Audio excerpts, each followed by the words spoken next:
Hello guys, I am your teacher for today and I hope you guys are doing well in your day-to-day life. I welcome you all to the free online legal series by Judicial Dream. Our today's topic of discussion is Maneka Gandhi versus Union of India. It is one of the landmark judgment that have been announced by the Indian judiciary. In the course of today's video, we will start with the facts of the case, then we'll move towards the issues involved, followed up with the arguments, and in the last, we will look at the verdict, followed up with our own summary. So now without further ado, let's look into the PPT. So now we have jumped into the PPT of Maneka Gandhi versus Union of India 1978 AIR 597. सबसे पहले जो हम इस particular case के जो facts को समझ लेते हैं, ठीक है। मनेका गांधी वाले केस के अंदर मनेका गांधी जी जो है वो एक जर्नलिस्ट थे जिनका पासपोर्ट इशू हुआ था on the 1 June 1976 under the passport act 1967। एक साल के बाद on 2 July 1977 regional passport office new Delhi से उनको एक ऑर्डर आया that she should surrender her passport, ठीक है। इस चीज़ के सामने पिटिशनर्स ने जो है रिप्लाई मांगे दैट अब कौन सी चीज़ के अंदर या कौन से पर्टिकुलर ऑफेंस के अंदर जो है मेरा पासपोर्ट इम्पाउंड कर रहे हो, बट इस चीज़ के रिगार्डिंग उन्हें जो है किसी भी एक प्रकार का जवाब मिला नहीं। उन्हें लगा that it is an arbitrary and unilateral decision of the external affairs ministry citing public interest, कि वो पब्लिक इंटरेस्ट के नाम पे किसी बेतुकी बात के ऊपर मेरा जो है पासपोर्ट वो सीज कर रहे हैं। पिटिशनर ने जो है अंडर आर्टिकल 32 रिट जुरिस्डिक्शन के अंदर सुप्रीम कोर्ट को अप्रोच किया फॉर दिस पर्टिकुलर इशू, जहाँ पे उन्होंने सवन सिंह साहनी वर्सेस रामनाथाराम वाला केस जो साइट किया कि जहाँ पे क्लियरली बोला था कि that right to travel abroad is well within the article of ambit of article 21। उन्हें भी अब्रॉड जाना था बट उनका पासपोर्ट जो है वो सीज कर लिया गया था बाय सेइंग दैट कि इन the interest of general public हम इनका जो है पासपोर्ट सीज कर रहे हैं। Later on it was also disclose that कि मानेका गांधी जी जो हैं वो ऑलरेडी एक पार्लियामेंट्री इंक्वायरी के अंदर उनका एक ट्रायल चल रहा था which she was not appearing, वो खुद मिस कर रहे थे उनके हियरिंग्स। इसी वजह से जो है इनका पासपोर्ट जो है वो सस्पेंड किया गया था।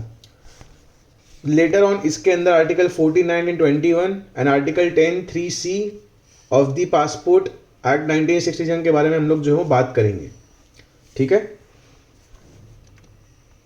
अभी समझ लेते हैं कि कोर्ट के सामने कौन कौन से जो है वो इश्यूज क्रिएट किए गए थे। सबसे पहला इशू ये था that whether the fundamental rights are absolute और conditional and what is the extent of territory of such fundamental rights provided to the citizens by the Constitution of India। क्या हमारे राइट्स एब्सोल्यूट है या नहीं and हमारी territorial limit क्या है, कौन सी टेरिटोरियल लिमिट तक हमारे जो फंडामेंटल राइट्स हैं वो एप्लीकेबल रहेंगे बाय जो ये हमें कॉन्स्टिट्यूशन ऑफ इंडिया ने जो है प्रोवाइड किए हैं। सेकेंड थिंग इज कि क्या एक्चुअल में right to travel abroad comes under the umbrella of article 21 और नॉट। तीसरा इशू ये था कि क्या आर्टिकल 14, 19, 21 के अंदर किसी भी एक प्रकार का कनेक्शन है या नहीं है। चौथी चीज ये थी कि प्रोसीजर एस्टैब्लिश बाय लॉ का मतलब क्या है, उसका स्कोप क्या है। फिफ्थ चीज was that whether the provision laid down in the section 10(3)(c) of the passport act 1967 is a violative of fundamental rights and if it is whether such legislation is a concrete law और not, कि क्या ये proper law है या नहीं और क्या ये हमारे फंडामेंटल राइट्स को वायोलेट करता है या नहीं। Sixth issue was whether the impugned order of regional passport office is in the contravention of principle of natural justice और नॉट, कि क्या यहाँ पे प्रिंसिपल ऑफ नेचुरल जस्टिस का वायोलेशन हुआ है या नहीं हुआ है, ठीक है। अभी हम समझते हैं कि पिटिशनर्स ने जो है यहाँ पे क्या क्या चीजें आर्ग्यू की है। सबसे पहला उनका आर्ग्यूमेंट का पॉइंट ये था that what is right to travel abroad, कि क्या ये हमारी पर्सनल लिबर्टी के अंदर इंक्लूडेड है या नहीं है, ठीक है। कि जैसे हमारे पास जो फंडामेंटल राइट्स हैं, पर्सनल लिबर्टी जो है specifically, that cannot be deprived of some person without a procedure established by law. ठीक है, ये उनका सबसे पहला पॉइंट था कि जहां पे उन्होंने बोला था कि ऐसे किसी का पासपोर्ट छीन लेना, it is an unreasonable and arbitrary act, इसे स्ट्रक डाउन कर देना चाहिए, it is a wrong thing. दूसरा उनका पॉइंट ये था दैट उन्हें प्रॉपर अपॉर्चुनिटीज नहीं दी गई थी to be heard. Ultimately there was a violation of audi alteram partem which simply means to hear both the sides. यहाँ पे इस चीज़ का क्लियर वायोलेशन था क्योंकि उन्हें ये चीज़ इन्फॉर्म भी नहीं की गई थी कि किस चीज़ की वजह से जो है पासपोर्ट जो है वो सीज किया जा रहा है. प्लस उन्होंने कुछ बोलने का भी ट्राई किया, वो बात भी रीजनल ऑफिस ने जो है नहीं सुनी थी. तीसरी चीज़ जो है दैट कोई भी प्रोसीजर एस्टैब्लिश बाय लॉ है, it should be free from arbitrariness and must comply the principle of natural justice. Parliament जो कोई भी नए लॉज को जो क्रिएट करता है, कोई भी नए अमेंडमेंट से पॉलिसीज लेके आता है, that should be free of arbitrariness, कि वो किसी भी प्रकार का जो है वो इलीगल काम नहीं करना चाहिए. And it should comply with the principle of natural justice. Arbitrariness का मतलब यही होता है कि आप जो है अपनी अथॉरिटी एक्सेसिव वे में यूज करो, उसे आर्बिट्ररीनेस बोलते हैं, मतलब कि वो नहीं होना चाहिए वहां पे. And the fourth thing was that article 14, 19 and 21 should be red together. अगर सपोजिटली किसी भी एक बंदे का आर्टिकल 21 है जो वायोलेट हो रहा है, देन इट सिंपली मीन्स कि उसका आर्टिकल 19 भी वायोलेट होगा एंड उसकी इक्वालिटी भी छीनी गई होगी. तो उसे गोल्डन ट्रायंगल समझ लेते हैं. किसी भी एक चीज़ का वायोलेशन अल्टीमेटली आर्टिकल 14 एंड 19 को जो उसको में क्लब कर दिया जाएगा. ठीक है. उनका फिफ्थ आर्ग्यूमेंट था that fundamental right should be wide ranged and protect every citizen. कि फंडामेंटल राइट्स को जो है लिमिटेड स्कोप के अंदर ना समझे, उसे वाइडेस्ट टर्म के अंदर समझना चाहिए. एंड एक प्रॉपर प्रोटेक्शन जो है ये सब राइट्स हमें गारंटीड करते होने चाहिए. ये उनका फिफ्थ आर्ग्यूमेंट पॉइंट था. अब समझ लेते हैं फर्दर आर्ग्यूमेंट्स. उनका एक और पॉइंट ये था that article clause 2 to article 19 clause 6 कि जहां पे रीजनेबल रिस्ट्रिक्शंस की बात की गई है, उसमें से किसी भी एक रीजनेबल रिस्ट्रिक्शन का वायोलेशन पिटिशनर्स ने नहीं किया था. ठीक है, कि जहां पे अगर वो लोग ऐसा डिसाइड करते हैं कि उन्होंने किसी भी एक प्रकार का वायोलेशन किया है, तो रीजनेबल रिस्ट्रिक्शन में जो कुछ भी लिखा है उसमें किसी भी एक चीज का पिटिशनर्स ने वायोलेशन नहीं किया है. ठीक है, बट उनका freedom of speech and expression जो है वो वायोलेट हुआ है by not giving them proper opportunity of being heard. दूसरी बात, उन्होंने आर्टिकल 22 में ये चीज मेंशन की that illegal detention of passport ultimately means that you are illegal detaining some person in a particular country. जैसे मैं सपोजिटली अमेरिका का रहने वाला हूं, मेरा पासपोर्ट अगर अमेरिकन गवर्नमेंट जो सीज कर लेती है, तो ultimately I am stuck in America, I can not go outside of the America. यहां पे भी उन्होंने यही चीज आर्ग्यू की दैट आर्टिकल 22 में इस चीज का भी इंक्लूजन किया जाए कि अगर आप किसी का पासपोर्ट अगर सीज करते हो, that means you are illegally detaining them in the country. आप उन्हें बाहर जाने के लिए अपॉर्चुनिटीज प्रोवाइड नहीं कर रहे हो. थर्ड थिंग इज, वहां पे खरक Singh versus state of UP का जो केस है उसे साइड किया गया था. पर्सनल लिबर्टी जो है, it is a compendium including all varieties of rights, की जहां पे पर्सनल लिबर्टी के अंदर काफी सभी चीजें आती हैं. जैसे कि अभी as of now article 21 is a much more developed concept then what it was before. As of now right to privacy, right to clean water, right to clean environment, ये सब चीजें जो है हमारे फंडामेंटल राइट्स के अंदर included होती हैं अंडर आर्टिकल 21. यहां पे भी इन्होंने यही चीज बोली थी दैट पर्सनल लिबर्टी का जो मतलब है वो काफी वाइड है एंड उसमें वेराइटीज ऑफ राइट्स का इंक्लूजन होता है. ठीक है, जो कि हर एक चीज हम आर्टिकल 19 क्लॉज 1 के अंदर मेंशन नहीं कर सकते. फोर्थ पॉइंट वाज दैट उनका जो ऑडी अल्टरम पार्टन का जो प्रिंसिपल ऑफ नेचुरल जस्टिस है, that everyone should be given a chance to be heard, was not granted properly. कि जहाँ पे उनको सुनने का किसी ने हक ही नहीं दिया था। लेटर ऑन पासपोर्ट एक्ट 1967 के बारे में बात आई, that right to life and personal liberty जो है वो पर्टिकुलर एक्ट के जो प्रोविजन है उसे वायोलेट करते हैं तो उसे हटा दिया जाए। सेक्शन 10(3)(c) जो है उसे कंप्लीटली अनकॉन्स्टिट्यूशनल डिक्लेयर कर दिया जाए एंड उसे उस एक्ट से रिमूव कर दिया जाए। ठीक है। Before we move any further, let me give you an overview of our website judicialdream.com. As you can see, this is the home page. Okay, here you can find list of books of grammar, judgment writing, essay writing. Okay, as well as you will find certain model answers. Let's say this is for the damnum sine injuria, which we have covered in the video series.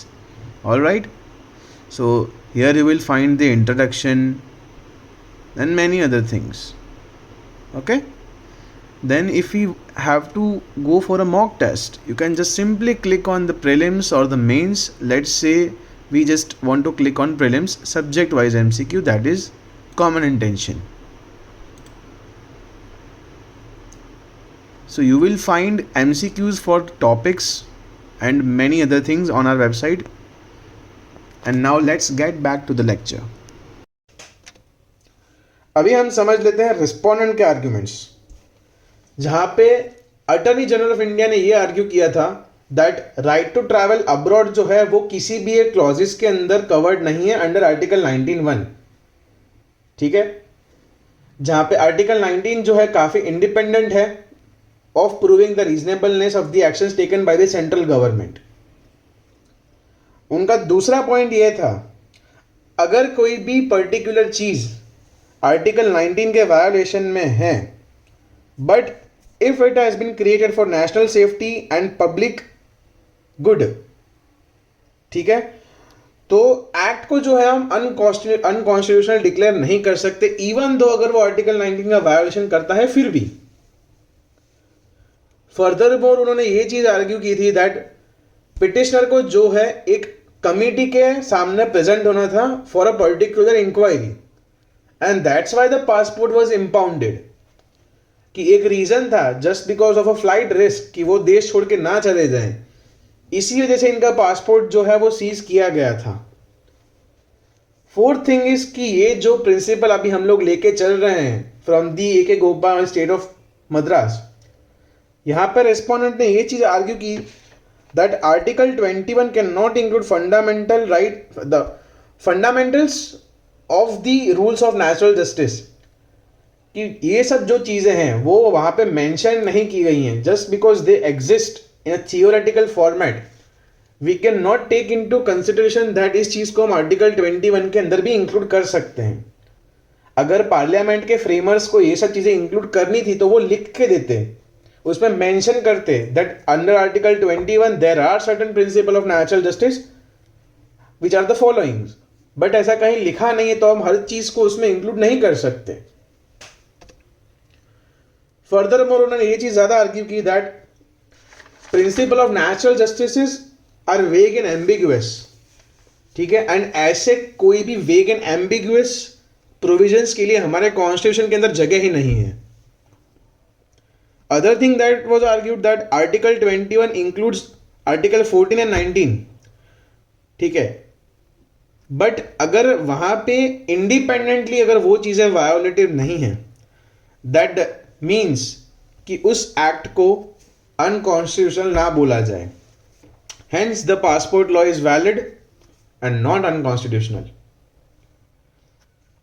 Other thing that they argue is procedure established by law जो है, such procedure need not to be pass the test of reasonability, कि अगर हर एक चीज अगर parliament जो है implement करना चाहती है उसके अंदर ये टेस्ट ऑफ रीजनेबिलिटी अगर लगा दिया जाएगा तो it will take a lot of time to implement such minor things. Last point जो उन्होंने आर्ग्यू किया था which is the main highlight of the case, the due process of law and the procedure established by law. जहां पे due process of law है वो एक American concept है, whereas procedure established by law is a British concept, कि जहां पे once again the attorney general contended that कि अगर पार्लियामेंट के फ्रेमर्स एंड मेकर्स को due process of law include करना ही था, then they should have explicitly written it, ना कि वो ऐसा बोल देते कि हाँ प्रोसीजर एस्टेब्लिश बाय लॉ का मतलब आप समझ लीजिए कि ड्यू प्रोसेस ऑफ लॉ है। ऐसा वेगनेस एंड ऐसा एम्बिग्यूअस स्टेटमेंट नहीं हो सकता। The word of law should be followed by the every last letter and no more. And इसलिए उन्होंने ये भी बोला था that mind and the spirit of the framers must be protected and respected, कि इसमें ज्यादा कुछ हम हमारे हिसाब से ऐड ऑन नहीं कर सकते। ठीक है, अभी हम आ जाते हैं जजमेंट के ऊपर। इस पर्टिकुलर जजमेंट ने जो है ओवरऑल किया था the concept of mutual exclusivity laid down by the एकीकोपान स्टेट ऑफ मद्रास, जहां पे जजेस ने यही बोला था दैट आर्टिकल 14, 19, 21 के अंदर एक यूनिक रिलेशनशिप है और सभी लॉज जो पार्लियामेंट इंप्लीमेंट करते हैं उन्हें पर्टिकुलर टेस्ट को जो है पास करना होगा, otherwise they are not a valid law. The Supreme Court also clarified that right to go abroad is not under the purview of article 19(1). ठीक है, फर्दर मोर उन्होंने ये भी चीज एड ऑन की थी that article 19(1) to article 19(1)(g), जहां पे जितने भी राइट्स लिखे गए हैं वो जो है एप्लीकेबल है even outside the territory of India. That means कि यहाँ पे फिजिकल टेरिटरी का किसी भी प्रकार का बार सेट नहीं किया है, वो हर जगह एप्लीकेबल है। Furthermore they argued that article 10(3)(c) जो है that is a valid law and not violative of any kind of fundamental rights. Plus वहां पे जो टर्म यूज किया गया है in the interest of general public, वो ना ही वेग है ना कंफ्यूजन क्रिएट करने वाली टर्म है।